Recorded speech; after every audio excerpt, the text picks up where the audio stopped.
Melanjutkan cerita sebelumnya, di mana Ye Xingyun pergi menyelamatkan Cai Si dari saudaranya yang bernama Si Hao.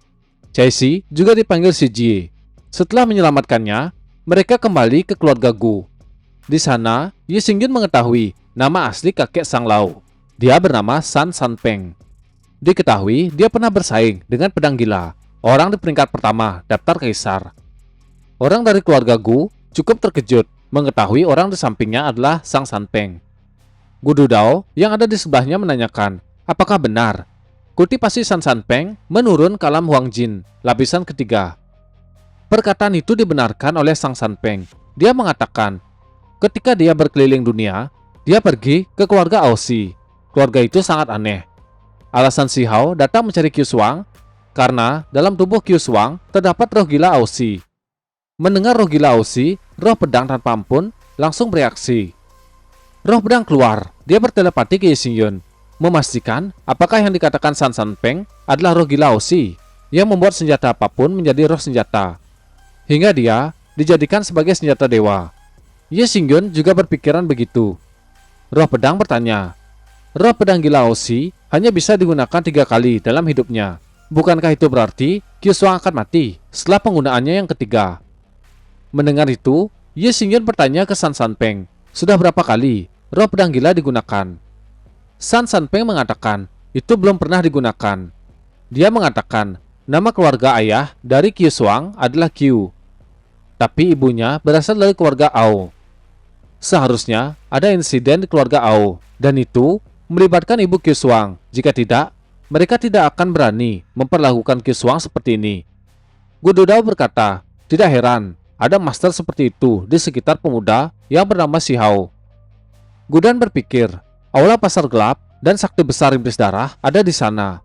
Sang Sanpeng mengatakan, Si Hao adalah tuan kedua di antara pemuda keluarga Ao. Dia adalah mutan Aoshi gila yang muncul dalam bentuk kedua. Karena itu, dia begitu sombong. Gu Xing berpikir, orang tersebut begitu kuat.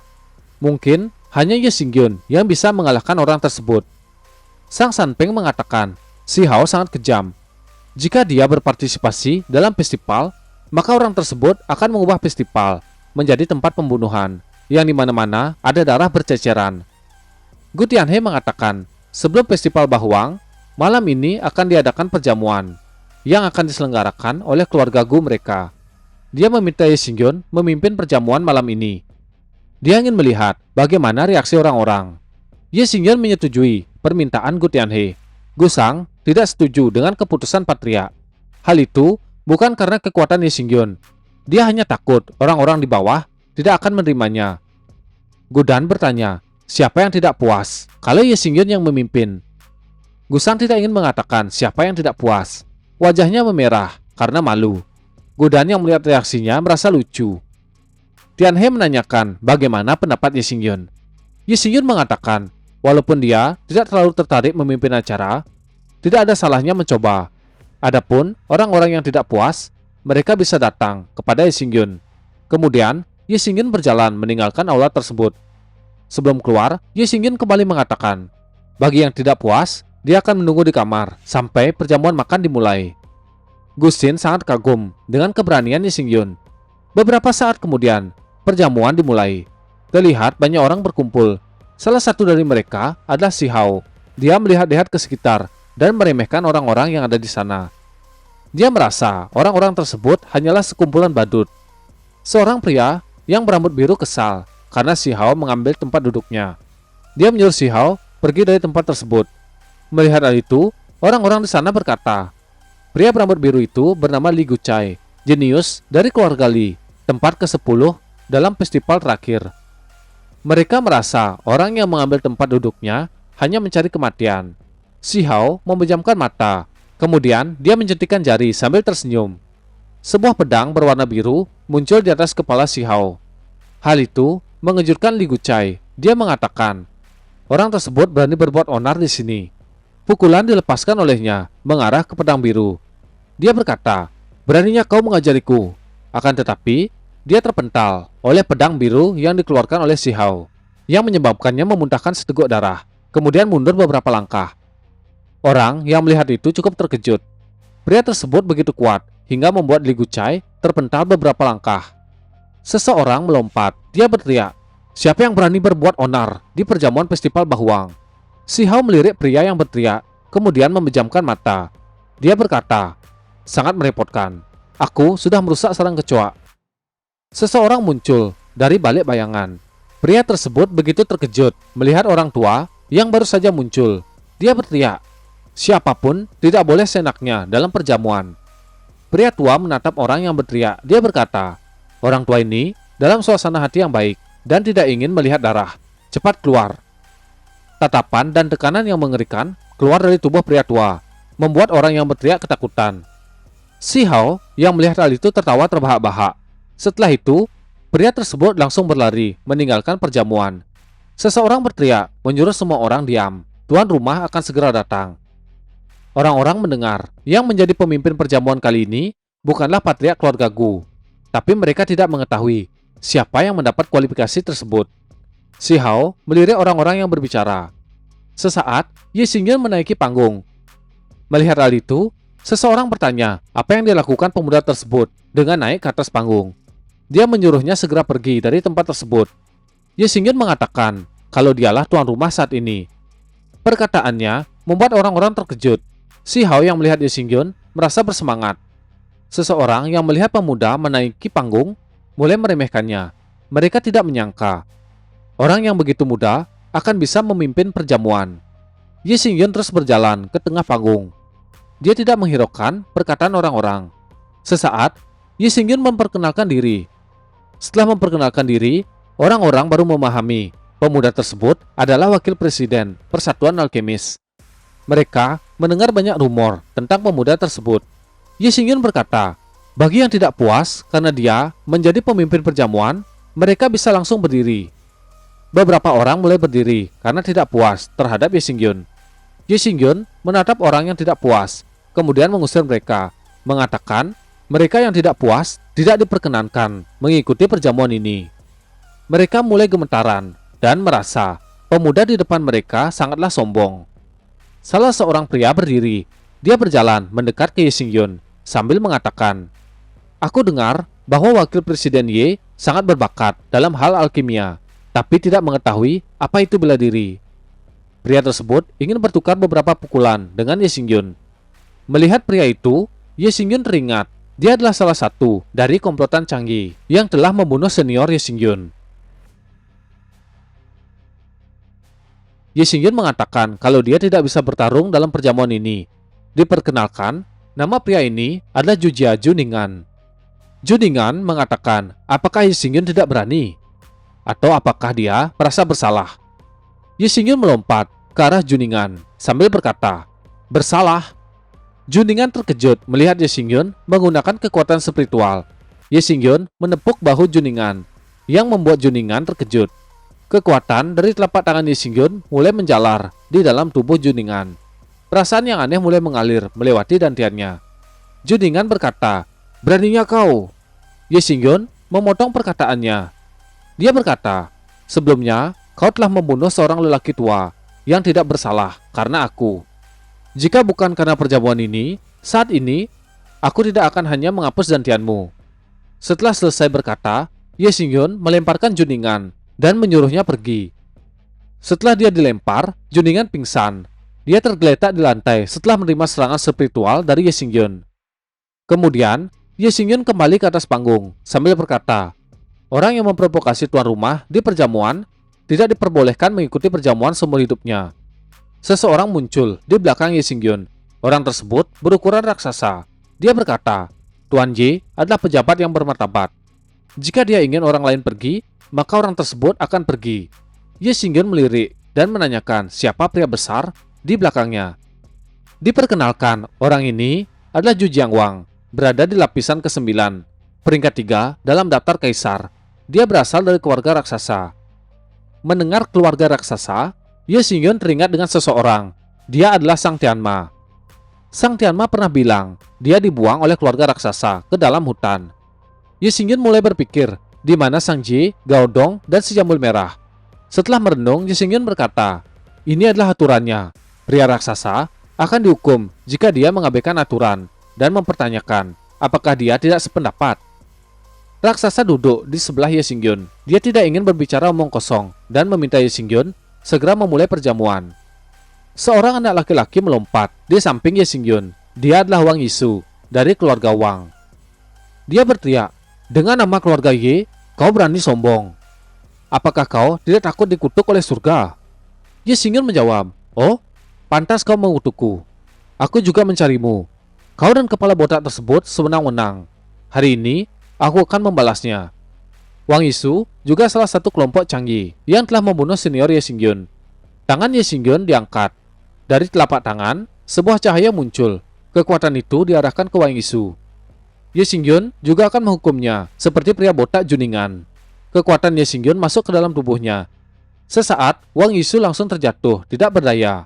Ye Xingyun memerintahkan penjaga membawa keluar orang tersebut agar tidak mengotori pemandangan. Setelah merasa semuanya beres, Ye Xingyun kembali berkata, "Sekarang, aku pikir semua orang harus mengikuti aturan." Ye Xingyun bergumam, dia telah menghukum orang-orang yang telah membunuh seniornya dan berharap seniornya bisa beristirahat dengan tenang. Orang-orang tidak menyangka pemuda tersebut begitu berani. Dia berani menghapus dentian orang-orang dari keluarga besar. Mereka berpikir, orang ini gila. Seseorang mengarahkan tombak kepada Ye Xingyun. Dia juga berteriak. Ye Xingyun menoleh ke arah orang tersebut. Seorang pria memegang tombak. Dia bernama Wang Kui di alam Wang Tian lapisan ke-9. Peringkat kedua dalam daftar kaisar. Dia bertanya, memangnya siapa Ye Xingyun ini berani menghapus dentian anggota keluarga Wang di depannya? Sebuah golok menghentakkan tombak milik Wang Kui. Gerakan itu begitu cepat dan tiba-tiba yang membuat Wang Kui begitu terkejut. Pria tua yang bersama Si Hao membisikkan, orang itu datang lagi. Si Hao juga mengetahui orang tersebut adalah Gu Dudao. Saat ini Gu Dudao muncul di depan pria yang bernama Wang Kui. Wang Kui bertanya ke Gu Dudao kenapa dia menghalanginya. Tombak Wang Kui dihempaskan ke atas oleh Gu Dudao yang membuatnya terkejut.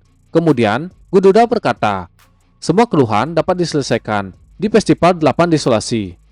Hari ini ada perjamuan 8 Desolasi. Pertarungan tidak diizinkan." Wang Kui bertanya, kenapa Ye Xingyun boleh melakukannya? Golok diangkat oleh Gu Dudao dan diarahkan ke kepala Wang Kui. Kemudian Gu Dudao berkata, bertentangan dengan tuan rumah. Wakil Presiden Ye hanya menghapus dentian mereka, yang mana sebuah keharusan. Selain itu, perjamuan 8 Desolasi diselenggarakan oleh keluarga Gu dan Persatuan Alkemis. Memprovokasi petugas dan wakil ketua Persatuan Alkemis itu cukup layak untuk mendapatkan hukuman mati. Golok besar Gu Dudao bergerak ke bagian leher, yang membuat Wang Kui gemetar. Wang Kui buru-buru meminta Gu Dudao menghentikan tindakannya. Gu Dudao menghentikan gerakan, kemudian menanyakan, apakah Wang Kui tidak ingin mati? Wang Kui ketakutan, mengatakan dia memang tidak ingin mati. Gu Dudao melirik Ye Xingyun dan melihat reaksinya. Ye Xingyun tidak mempermasalahkan lagi. Dia berkata, "Baiklah, seharusnya tidak ada lagi keraguan di antara kalian semua. Perjamuan ini dapat dimulai." Orang-orang tidak menyangka pemuda yang bernama Ye Xingyun menggunakan Gu Dudao untuk menekan orang-orang yang tidak puas dengannya. Sesaat kemudian, Si Hao memutuskan pergi meninggalkan perjamuan. Ye Xingyun bertanya, kenapa Si Hao pergi? Dia menjawab, "Kita akan bertemu di Festival 8 Desolasi. Kau akan mengetahui kesenjangan di antara kita." Ye Xingyun tidak gentar. Dia menjawab, "Kalau begitu sampai jumpa di sana." Zhu Jiang mengucapkan salam kepada Gu Dudao. Wang Kui juga menakupkan tangan dan mengucapkan selamat tinggal. Gu Dudao mempersilahkan mereka pergi. Sebelum pergi, Wang Kui menatap Ye Xingyun dan mengatakan, dalam beberapa hari, Festival 8 Desolasi akan diadakan. Dia berharap Ye Xingyun akan memasuki 50 besar. Ye Xingyun menjawab, Wang Kui tidak perlu memperingatkannya. Zhu Jiang juga berharap dia bisa mempelajari beberapa trik dari Ye Xingyun. Mereka berdua berjalan pergi dari perjamuan. Ye Xingyun menuruni panggung, mendarat di sebelah Gu Dudao. Kemudian menanyakan, apakah dia memiliki waktu untuk memberi nasihat kepada Ye Xingyun. Gu Dudao bertanya, apakah Ye Xingyun ingin bertarung dengannya? Ye Xingyun menjawab, dia sangat menyadari kesenjangan kekuatan di antara mereka. Hari ini, Ye Xingyun ingin belajar beberapa hal, beberapa gerakan dari Gu Dudao tentang konsepsi seniman pedang.